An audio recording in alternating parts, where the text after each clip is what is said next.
सांगोला शहरात भारताचे संविधान निर्माते विश्वरत्न बोधिसत्व परमपूज्य भारतरत्न डॉक्टर बाबासाहेब आंबेडकर यांच्या पूर्णाकृती पुतळ्याच्या अनावरण आणि लोकार्पण सोहळ्याचं आयोजन मोठ्या उत्साहात पार पडले। या कार्यक्रमाला महाराष्ट्र राज्याचे उपमुख्यमंत्री माननीय श्री एकनाथ शिंदे साहेब यांची प्रमुख उपस्थिती लाभली। डॉक्टर बाबासाहेब आंबेडकर यांच्या पुतळ्याच्या लोकार्पण सोहळ्यानिमित्त कार्यक्रमासाठी पर्यटन मंत्री श्री शंभूराज देसाई, ग्रामविकास मंत्री माननीय जयकुमार गोरे, माढा मतदारसंघाचे खासदार माननीय धैर्यशील भैया मोहिते पाटील, सांगोला तालुक्याचे आमदार बाबासाहेब देशमुख, माजी आमदार शहाजी पाटील, माजी आमदार दीपक साळुंखे पाटील, मोहोळचे आमदार राजू खरे, विधानसभा उपाध्यक्ष अण्णा बनसोडे, पंढरपूर तालुक्याचे आमदार समाधान दादा अवताडे, भाजप जिल्हा अध्यक्ष माननीय चेतनसिंह केदार तसेच अनेक मान्यवर पदाधिकारी नागरिक मोठ्या संख्येने उपस्थित होते। धर्मवीर छत्रपती संभाजी महाराज की, भारत रत्न डॉक्टर बाबासाहेब आंबेडकरांचा, भारत रत्न डॉक्टर बाबासाहेब आंबेडकरांचा। आज महामानव भारत रत्न डॉक्टर बाबासाहेब आंबेडकर यांच्या पूर्णाकृती पुतळ्याचं अनावरण या ठिकाणी झालंय। यासाठी मी तमाम भीमसैनिक, शिवसैनिक, सर्व बाबासाहेबांचे अनुयायी यांचं मनापासून स्वागत करतो, मनापासून आपल्याला शुभेच्छा देतो। आज या प्रसंगी उपस्थित पालकमंत्री आणि ग्रामविकास मंत्री आमचे सहकारी जयकुमार गोरेजी, साताऱ्याचे पालकमंत्री शंभूराज देसाई या ठिकाणी उपस्थित, ज्यांच्या प्रयत्नातून हे स्मारक आणि भव्य दिव्य असा बाबासाहेबांचा पुतळा उभा झाला, ते आपले शहाजी बापू पाटील,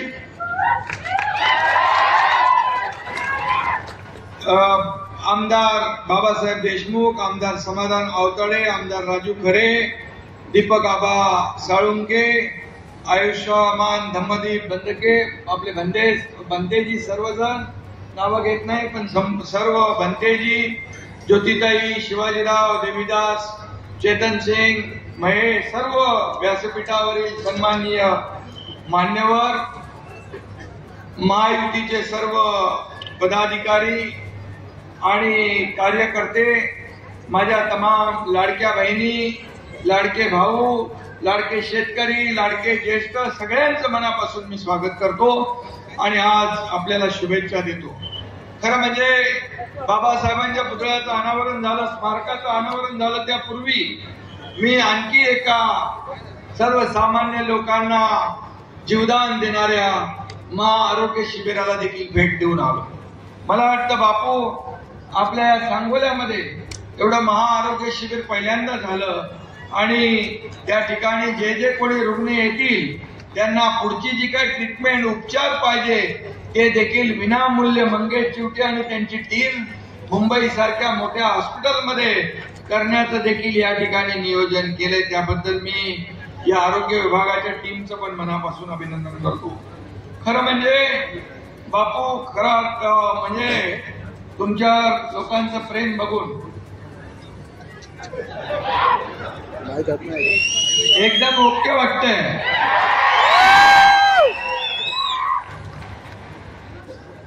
सांगोलेकरांचे शब्द आभार कुठल्या शब्दात मानून मी या ठिकाणी आणि अरे बस बा आणि म्हणून गेले काही दिवस मी आभार यात्रेच्या निमित्ताने सगळीकडे फिरतोय। इथं पण मी बापूंना ज्यांनी मतदान केलं त्या सर्व मतदारांचं देखील अभिनंदन करतो आणि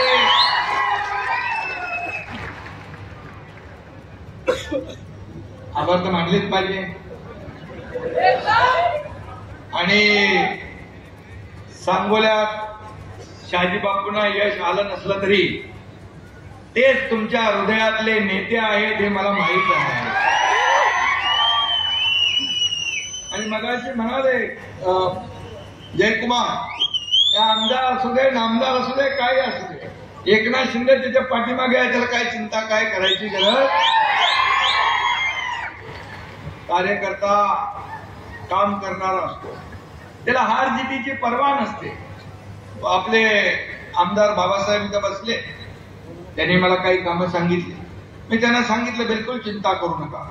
एकनाथ शिंदे असा आहे की गेल्या अडीच वर्षामध्ये कुठल्या पक्षाचा आमदाराला कधी मी बघितलं नाही. त्याचं काम कसं होईल हेच मी पाहिलं आणि तो आनंदात आपल्या मतदारसंघात जाईल आणि विकास प्रकल्प राबवेल हे मी पाहिलं. आणि म्हणून बापू तुमच्या मतदारसंघात किती पैसे आले? 5,500 कोटी रुपये आले. हे लक्षात ठेवा, आतापर्यंतच्या इतिहासात कधीच आले नव्हते. आणि जयकुमार गोरे यांनी सांगितलंय इकडं गणपतराव देशमुख आणि शहाजी बापू असेच दोघं असतात, अलटून पलटून असतात. तिसरा कोण असतो का इकडं?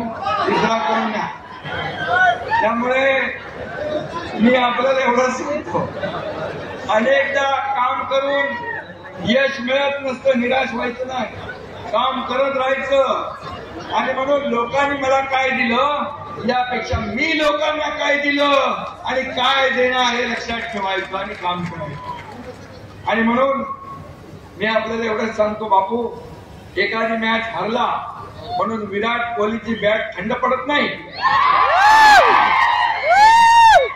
पुढल्या मॅच मध्ये दुप्पट जोराने तुटून पडते आणि चॅम्पियन ट्रॉफी घरात येते. चिंता करू नका. मगाशी ज्योतिताई म्हणाल्या, काय म्हणाल्या त्या गाडीमधून येता दीपक आबांच्या एका गाडीत होते. पण बापूसाठी मी एकच शब्द विचारतो, टायगर अभी जिंदा है.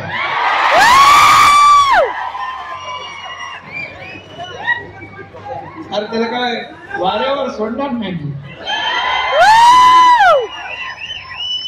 हाथ बढ़ाकर आसमां छू लेंगे हम अपनी हार को जीत में भी बदल देंगे हम. आणि म्हणून काळजी करू नका. आपले बापू स्पष्ट वक्ते आहे, बोलून टाकतात. मनातलं भडाभड भडाभड मोकळ्या मनाचा आहे, ढोकळ्या मनाचा आहे, मनात काय ठेवत नाही. आणि मागे लोकसभा निवडणुकीनंतर त्यांनी भर सभेत काय म्हटलं आपल्याला आठवत आहे. बापू म्हणाले होते, ज्यांनी पाणी अडवण्याचं काम केलं त्यांना तुम्ही लोकसभेत पाठवलं आणि ज्यांनी तुम्हाला पाणी दिलं त्यांना तुम्ही घरी बसवलं. बरोबर? मोकळ्या मनाने बोलणारा माणूस आहे. आणि सांगोला दुष्काळ मुक्त करण्यासाठी बापूंनी खूप प्रयत्न केले. मी मुख्यमंत्री होतो त्यावेळी बापू जेव्हा मला भेटले तेव्हा त्यांच्या डोळ्यात फक्त आणि फक्त सांगोल्यासाठी पाणीच होतं. सांगोल्याचं पाणी काय, सांगोल्याला कसं. आणि म्हणून सांगोलाच नाही, मंडपाबाहेर लोक उन्हात उभे आहेत, त्यांनी आतमध्ये या, पोलिसांनी त्यांना सहकार्य करावं. आतमध्ये इकडे जागा आहे, मधल्या पॅसेज मध्ये तिकडे जागा आहे, पोलिसांनी सहकार्य करून त्यांना आतमध्ये सोडावं. उन्हामध्ये ते उभे आहेत, ऊन जोरात आहे. आणि म्हणून या ठिकाणी हे जे काय सभा झाली आहे आपली, आज सभा या ठिकाणी आलेला प्रत्येक जण बाबासाहेबांच्या प्रेमापोटी या ठिकाणी त्या स्मारकाचं दर्शन घेण्यासाठी आलाय. आणि म्हणून त्यांचंही मनापासून मी मगाशी स्वागत केलेलं आहे. पण विदर्भ, मराठवाडा आणि राज्यातल्या सगळ्या दुष्काळग्रस्त भागांना पाणी देण्याचं, त्यांचं सिंचन वाढवण्याचं काम आम्ही केलं. मला आठवत आहे की मी आणि देवेंद्रजींनी पहिल्यांदा शपथ घेतली त्यावेळेस आम्ही पहिला विषय घेतला तो दुष्काळग्रस्त भागातल्या लोकांना पाणी देण्याचा, त्यांचं सिंचन वाढवण्याचा. मला आठवतंय महाविकास आघाडी सरकारमध्ये मी होतो, 2.5 वर्षात जयकुमारजी फक्त 4 सुप्रमा दिल्या आणि मी मुख्यमंत्री होतो. देवेंद्रजी, अजितदादा आमच्या टीम मध्ये 150 सुप्रमा दिल्या. 150 सुप्रमा, सुधारित प्रशासकीय मान्यता. आणि म्हणून जेव्हा जेव्हा या ठिकाणी पाण्याचा प्रश्न येतो त्यावेळेस बापूंनी त्याचा पाठपुरावा केला. आणि परवाच मंत्रिमंडळात देखील म्हैसाळ उपसा सिंचन योजनेसाठी सौर ऊर्जा प्रकल्प उभारण्यासाठी 1,500 कोटीला देखील मान्यता आपल्या सरकारने दिली. आणि म्हणून टाकारी म्हैसाळ 2 स्वतंत्र उपसा सिंचन योजना आहे. सांगोला तालुक्याला देखील सिंचनासाठी पाणी उपलब्ध होईल. आणि म्हणून माझ्या मुख्यमंत्री काळात सांगोल्याला स्वर्गीय बाळासाहेब ठाकरे उपसा सिंचन प्रकल्पाच्या 883 कोटी 78 लाखाच्या कामांना आपण मान्यता दिली हे मला आठवतं. आणि म्हणून बापूच्या आमदारकीच्या काळात जिल्हा परिषदेच्या कोळा गटात, खेरडी गटात आजपर्यंत करोडो रुपयांची कामं केली. पाझर तलाव असेल, सभा मंडप असेल, रस्ता रुंदीकरण असेल, पाईप गटार असेल, जलजीवन मिशन असेल, सभा मंडळ, सगळे लायब्ररी पासून पुस्तकं असतील. या तालुक्यात दलित वस्ती, नवबौद्ध समाजासाठी बापूंनी देखील या ठिकाणी मोठ्या प्रमाणामध्ये कामं केलेली आहे. आणि म्हणून या ठिकाणी बापू आपण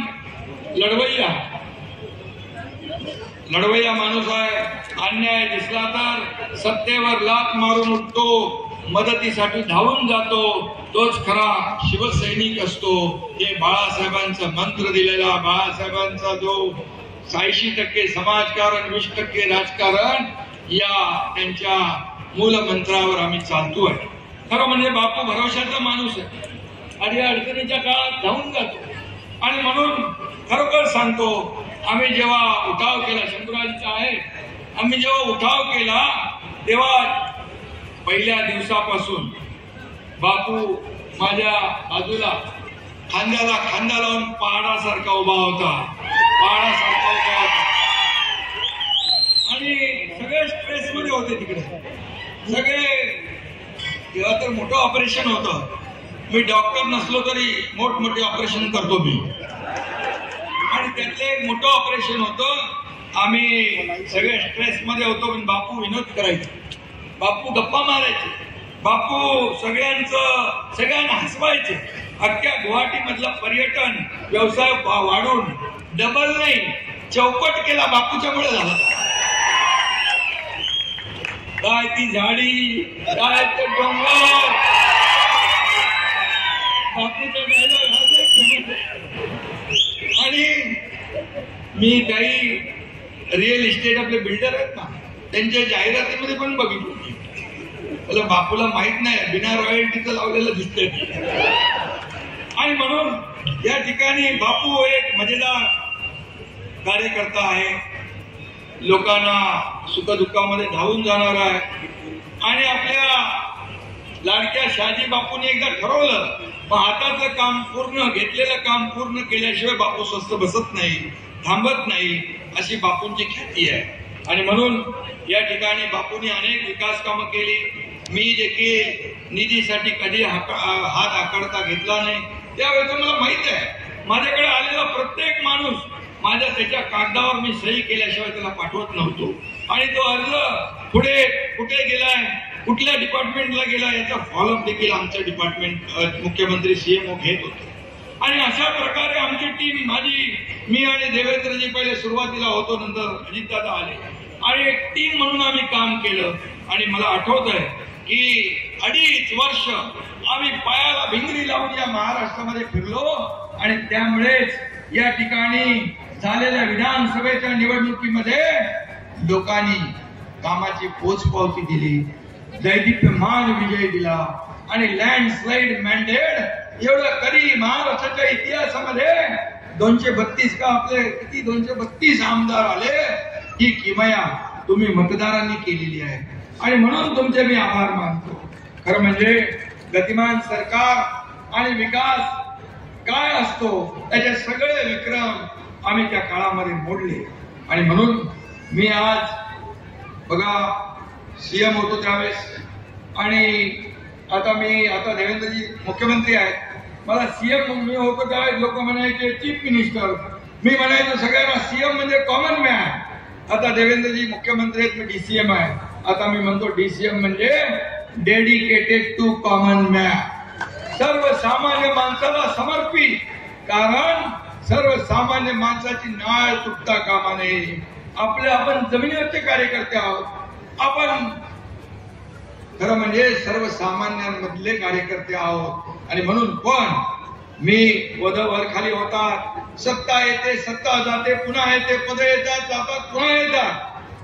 परंतु मी आपल्याला सांगतो, मला या महाराष्ट्रातल्या करोडो लाडक्या बहिणींचा लाडका भाऊ ही ओळख जी मिळाली ती सगळ्या पदांपेक्षा मोठी आहे आणि हे मी माझं भाग्य समजतो. आणि म्हणून मी आपल्याला एवढंच सांगतो, खुर्च्या बदलल्या, मन बदलली नाही, इरादे बदललेले नाही. दिल वही, इरादे वही और हौसले भी वही है. आणि म्हणून आमची टीम जी काम करते आहे ती टीम अधिक वेगाने या पुढचं जे काही विकासाचं काम आहे ते आम्ही करून दाखवणार आहोत. कारण आमचं असं प्राण जाय पर वचन न जाय. आम्ही असं म्हणणार नाही प्रिंटिंग मिस्टेक झाली. माझ्या लाडक्या बहिणींना मी सांगून ठेवतो की तुम्हाला किती विरोधकांनी सांगितलं तरी सुद्धा लाडकी बहीण योजना कधीही बंद होणार नाही. आणि लाडके भाऊ, लाडके शेतकरी, ज्या ज्या योजना आम्ही केल्या त्या योजना, कुठलीही योजना आम्ही बंद करणार नाही. फक्त आम्हाला थोडा थोडा अवधी, मी जेव्हा म्हणायचो तुम्ही सरकारची ताकद वाढवा, राज्याची ताकद वाढवा, तुम्हाला जे जे आम्ही बोललोय ते नक्की देणार. कारण राज्य महाराष्ट्र हे पुरोगामी राज्य आहे, महाराष्ट्र हे प्रगत राज्य आहे. या महाराष्ट्राला आदरणीय प्रधानमंत्री मोदीजींची पण साथ आहे, पाठिंबा. आणि त्या आपल्या महाराष्ट्राची आर्थिक परिस्थिती जी आहे ही सगळ्या देशभरामध्ये नंबर 1 ची आहे. आणि म्हणून थोडीफार काटकसर कसरत होईल, परंतु आपल्याला सांगतो की कुठली योजना, कुठल्या आम्ही जे आश्वासनं दिली टप्प्याटप्प्याने आम्ही पूर्ण केल्याशिवाय राहणार नाही. आम्ही प्रिंटिंग मिस्टेक म्हणणार नाही. नाही तर पूर्वीच्या काळात एकदा वीज बिल माफ केलं, निवडणुका जिंकल्यानंतर पुन्हा विजेची बिलं दिली. आता आपण झिरो बिल दिलंय, झिरो बिलला तर पैसे नाही दिले, आपण पुन्हा नवीन बिल पाठवलं नाही, झिरोच ठेवलंय. त्यामुळे हे महायुतीचं सरकार जे आहे, हे महायुतीचं सरकार दिलेला शब्द पाळणार आहे, वचनाला जागणार आहे. आणि म्हणून मगाशी मी एवढंच सांगतो की आज बाबासाहेबांचं स्मरण आपण करतोय. मगाशी उदाहरण सांगितलं की ज्योतिताईंनी बाबासाहेबांच्यामुळे सर्वसामान्य घरातला, परिवारातला एक व्यक्ती या देशाचा प्रधानमंत्री होतो. सर्वसामान्य शेतकऱ्याचा मुलगा या राज्याचा मुख्यमंत्री होतो. हे केवळ आणि केवळ बाबासाहेबांच्याच घटनेने दिलेल्या अधिकारामुळे. आज हे मंत्री झाले, खासदार, आमदार होतात. सर्वसामान्य कुटुंबातल्या लोकांनी लोकप्रतिनिधी होणं हे काय गुन्हा आहे? फक्त सोन्याचा चमचा घेऊन जन्माला आलेल्या लोकांनी मुख्यमंत्री व्हायचं, उपमुख्यमंत्री व्हायचं, मंत्री व्हायचं असं काय लिखापडी आहे? आणि म्हणून आम्ही सोन्याचा चमचा घेऊन जन्माला आलो नसलो तरी सुद्धा सर्वसामान्यांच्या आयुष्यामध्ये सोन्याचे दिवस आणण्यासाठी आमचा जन्म झालेला आहे. आणि म्हणून मी आपल्याला एवढंच सांगतो, काही लोक संविधानाची कोरी वही दाखवून फेसबुक लाईव्ह करून कारभार करता येत नाही. तो खोटारडेपणा लोकसभेमध्ये केला, फेक नरेटिव्ह पसरवलं, सगळ्यांनी मंत्रिमंडळाचं वाटप करून घेतलं. पण याला कोणाला कुठलं खातं, कोणाला काय, कोणाला काय, 5 स्टार हॉटेलला बुक केली, आपल्याला सगळ्यांना माहित आहे. परंतु माझ्या लाडक्या भावांनी, लाडक्या बहिणींनी, लाडक्या शेतकऱ्यांनी त्यांची सगळी बुकिंग रद्द करून टाकली आणि महायुतीचं सरकार या ठिकाणी आणलं. आणि म्हणून काही लोक बंगल्यात बसून फेसबुक म्हणजे FB खेळत असतात. त्यात काही जात नाही, बसल्या बसल्या टाइमपास. FB म्हणजे काय? फुकट बाबूराव. मी स्वतः FB आहे, पण महाराष्ट्राचा फेवरेट ब्रदर, लाडका भाऊ, फरक आहे, फरक बघा. आणि म्हणून आम्ही पद येतात जातात. बाळासाहेब सांगायचे पद येतात जातात, सत्ता येते जाते, पण नाव जाता कामा नये, नाव जाता कामा नये.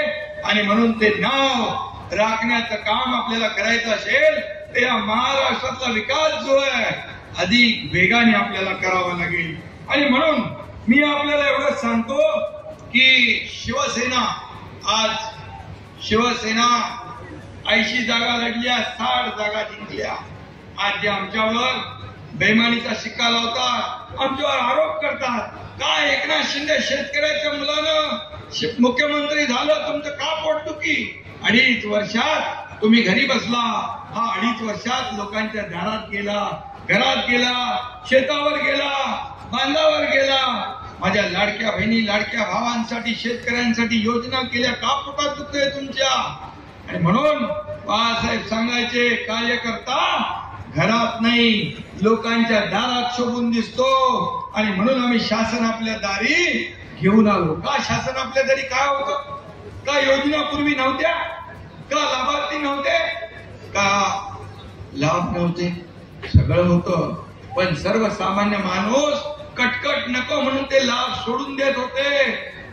बांधवांनो आणि भगिनींनो, मी आपल्याला सांगतो, शासन आपल्या दारीमध्ये आम्ही तिघही जायचो, मी जायचो, देवेंद्रजी जायचे, अजितदादा आम्ही जायचो. आणि या ठिकाणी जागेवर अगदी दाखल्यापासून, ट्रॅक्टर पासून, पॉवर टिलर पासून, ड्रोन पासून, हार्वेस्टर पासून सगळं घराच्या किल्ली पासून आम्ही तिथं द्यायचो. मी आपल्याला सांगतो, मला समाधान आहे की 5 कोटी लोकांना शासन आपल्या दारी मधला लाभ मिळाला. 5 कोटी लोक. हे सगळे जे निर्णय घेतले आपण, हे सगळे निर्णय घेतले यामुळेच तुम्ही एवढ्या मोठ्या जोरदार या मतांचा वर्षाव केला. आणि म्हणून मी आपल्याला एवढं सांगतो, काही नेते बघा आमचं सगळं भोळा बावडं, आमचा बापू पण एकदम कधी तो मनामध्ये ठेवत नाही. त्याच्याबरोबर खरं म्हणजे इथं सुरेश आहे, आपला दिलीप बाबा आहे, गाडीमध्ये एकत्र बसले. बापूला माहित आहे की माणूस जर सहकार्य केला असता तर बापू तुटून आला असता, पण एका गाडीत बसले ते, एवढा मोठ्या मनाचा. आणि म्हणून आमची सगळी माणसं सरळ साधी आहेत, पण काही शक्य पंजे नाही. पण काही लोक दिसायला साधी असतात, साधी विधी असतात, इनोसंट असतात, पण चेहरा भोळा आणि भानगडी 16 असे लोकही असतात. आणि त्यामुळे आपण चेहऱ्यावर जाऊ नका. मी पण चेहऱ्यावर जाऊन फसलो इतके वर्ष. आणि म्हणून मी आपल्याला एवढं सांगतो, आपल्याला काम करायचं आहे, या सांगोल्याचा विकास करायचा आहे. आणि या जिल्ह्याचा विकास करायला पालकमंत्री इकडे सक्षम आहेत. या ठिकाणी सरकार त्यांच्या पाठीशी उभं आहे. आणि म्हणून मी आपल्याला एवढं सांगतो की बापू विकासाचं जे धोरण आहे ते तुम्ही लावलं, खऱ्या अर्थाने ते पूर्ण करण्याचं काम आपलं सरकार करेल. आणि आपण बिलकुल आता आमदार जे आहेत ते आपले सहकारी आहेत असं समजून आपण काम करा, एकमेकाच्या हातात हात घालून काम करा. आणि मगाशी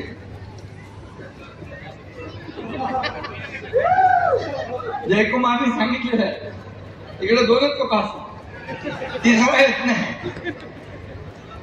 गमतीचा भाग सोडा, पण बघा राजकारण खेळीमेळीने झालं पाहिजे. निवडणुकीपुरतं राजकारण, निवडणूक झाली की राजकारण संपलं आणि मग लोकांसाठी आपण काम करायचं असतं. आणि म्हणून तर मी हे किती वर्ष केलंय, 40 वर्ष केलं.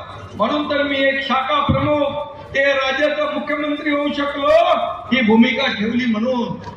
आणि मग माझ्याकडे कोणी आलेला, मी परमेश्वराकडे एवढीच प्रार्थना करतो की माझ्याकडे आलेला कोणीही खाली हाताने वापस जाता कामा नये. इथं देना बँक आहे, लेना बँक नाही. आणि म्हणून मगाशी अनेक उदाहरणं दिली, वर्षाची दिली, इतर दिली. आज आम्ही एक टीम म्हणून काम करतो. आज टीम म्हणून या राज्याला पुढे नेतोय. आणि म्हणून या राज्याला नंबर 1 आपल्याला करायचं आहे. मी पुन्हा एकदा सांगेन, आदरणीय प्रधानमंत्री मोदीजींनी 10-11 वर्षापूर्वी देशाची विकास यात्रा सुरू केली. खऱ्या अर्थानं आज आपण पाहतोय, विकास होताना पाहतोय, आपल्या देशाचं नाव जगभरामध्ये रोशन करताना पाहतोय, देशाचा नावाचा डंका जगभरात पिकताना पाहतोय. आणि याचा अभिमान आपल्याला असला पाहिजे. गेल्या 10 वर्षात देश किती बदललाय बघा आपण. बघा, आज दारिद्र्य रेषेखालची 35 कोटी लोक वर आले, 80 कोटी लोकांना मोफत राशन मिळतंय. किती लाडक्या बहिणींना जनधन योजना, लखपती निधी, जे आपण पण लाडक्या बहिणींची योजना केली. आज कितीतरी योजना, शेतकरी सन्मान योजना, सगळ्यांच्या जीवनामध्ये बदल घडला पाहिजे. काँग्रेस म्हणायची गरिबी हटाव, गरिबी हटाव, गरिबी हटाव. गरीब हटली नाही, गरिबी नाही हटली, गरीब हटला.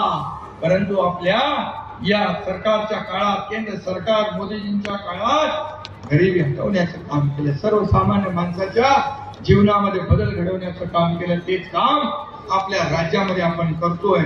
आणि म्हणूनच मी आपल्याला एवढं सांगतो, बाकी आज जास्त काही मी कुणावर टीका करत नाही, कारण आपल्याला काम करायचं, आपण काम करणारे आहोत. या एकनाथ शिंदे किती आरोप केले, किती आरोप करणार. उठता बसता झोपता उठता स्वप्नात सुद्धा एकनाथ शिंदे, एकनाथ शिंदे, एकनाथ शिंदे. काय केले एकनाथ शिंदे? स्वतःसाठी काय केलं? सर्वसामान्य लोकांसाठी केलं, सर्वसामान्यांना न्याय देण्यासाठी केलं. या महाराष्ट्रातला प्रत्येक घटक सुखी झाला पाहिजे याच्यासाठी आपण धडपड केली. आणि म्हणूनच मला आपल्याला एवढंच सांगतो की परवा मला इथून जवळच समाधान पंढरपूरचे आमदार आहेत. मला जगद्गुरु संत तुकाराम महाराजांचा राष्ट्र गौरव पुरस्कार मिळाला. संत तुकाराम महाराजांचा पुरस्कार मिळाला, मला फार समाधान वाटलं. त्यापूर्वी दिल्लीमध्ये शूरवीर महापराक्रमी महाजी शिंदे पुरस्कार मिळाला. आणि या महापुरुषांचा पुरस्कार मिळणं हे देखील माझ्यासाठी भाग्याचं आहे. त्याचबरोबर गेल्या आठवड्यात कुठला इंडियन एक्सप्रेस ना, इंडियन एक्सप्रेस मध्ये 100 पॉवरफुल माणसांच्या लिस्ट मध्ये देखील माझं नाव होतं.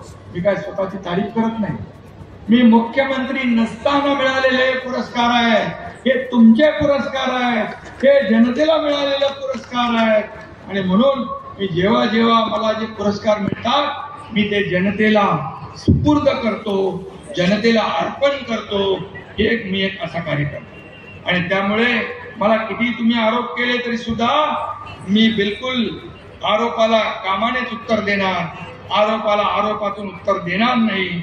आणि म्हणून मी बाकी काय आज बोलत नाही. पण या शिवसेनेमध्ये बाळासाहेबांच्या विचारांची शिवसेना पुढे नेण्याचं काम, आज बाबासाहेबांचं स्मरण करतोय आपण. आज 14 एप्रिल बाबासाहेबांची जयंती आता पुढे येते, त्याचं औचित्य साधून आपण या स्मारकाचं आज भव्य दिव्य असं लोकार्पण केलंय. आज आपण मुंबईमध्ये हिंदू मिल या ठिकाणी बाबासाहेबांचं स्मारक करतोय. ते जगाला हेवा वाटावं असं स्मारक हिंदू मिल मध्ये आपलं सरकार करतोय. बाबासाहेब जिथं जिथं राहिले, लंडन मधलं घर बाबासाहेबांचं आपल्या सरकारने त्याचं स्मारक केलं. बाबासाहेबांच्या जिथं जिथं पाऊल खुणा आहे, बाबासाहेबांच्या जिथं जिथं बाबासाहेब गेले, बाबासाहेबांच्या त्या आठवणी जिवंत करण्याचं काम, त्याचं स्मारकात रूपांतर करण्याचं काम आपल्या सरकारने केलं. बाबासाहेबांना काही किती लोकांनी त्रास दिला आपल्याला माहित आहे.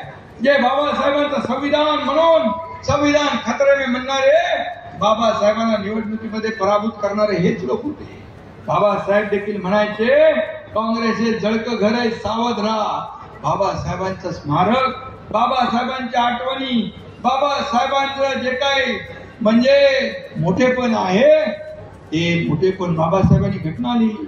अनेक देशाच्या घटनांचा अभ्यास करून बाबासाहेबांनी सर्वोत्कृष्ट घटना आपल्या देशाची लिहिली.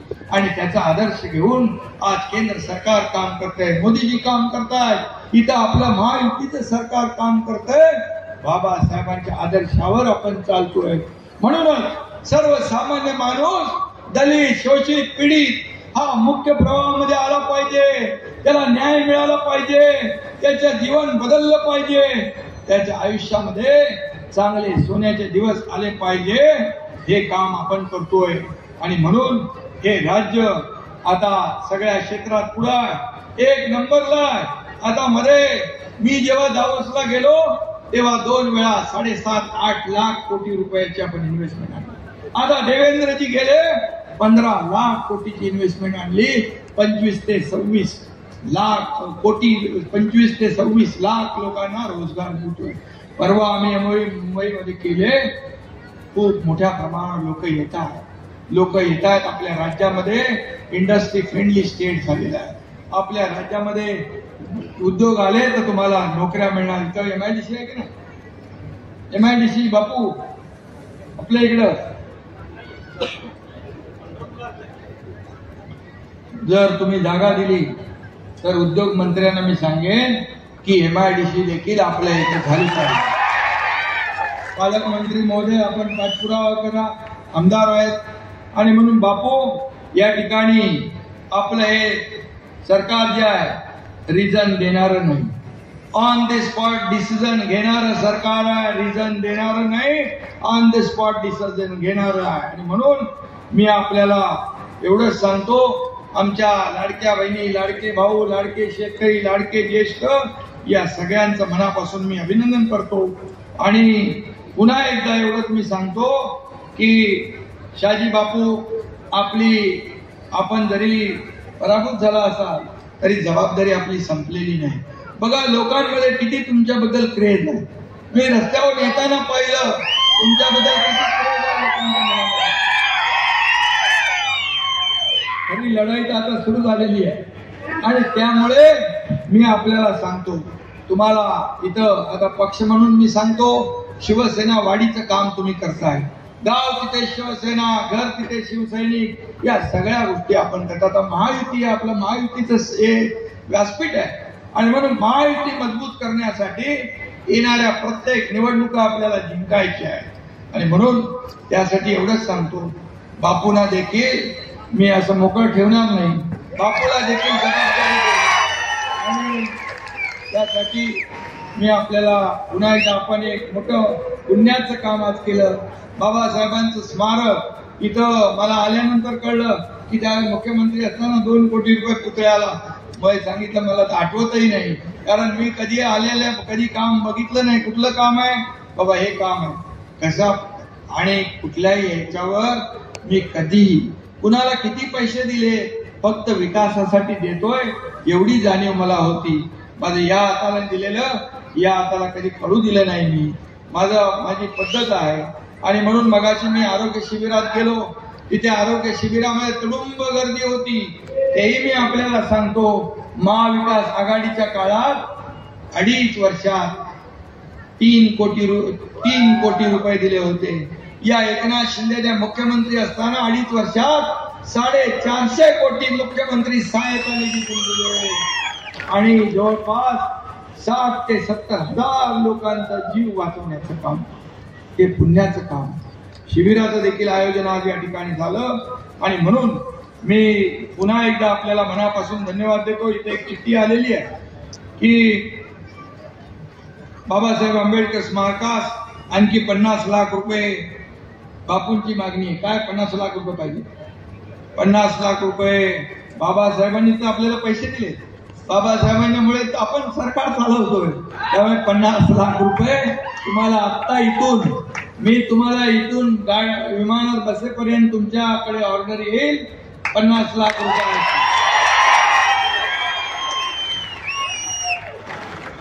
आणि त्यामुळे मी पुन्हा एकदा आपल्याला मनापासून सगळ्यांना धन्यवाद देतो. आपण भर उन्हामध्ये या ठिकाणी अगदी तिथे नजर पोचत नाही तिथपर्यंत या ठिकाणी लोक उभे आहेत. त्या सगळ्यांचं मनापासून मी स्वागत करतो, मनापासून आपल्याला धन्यवाद देतो. बापू, तुमचं पुन्हा एकदा मनापासून अभिनंदन.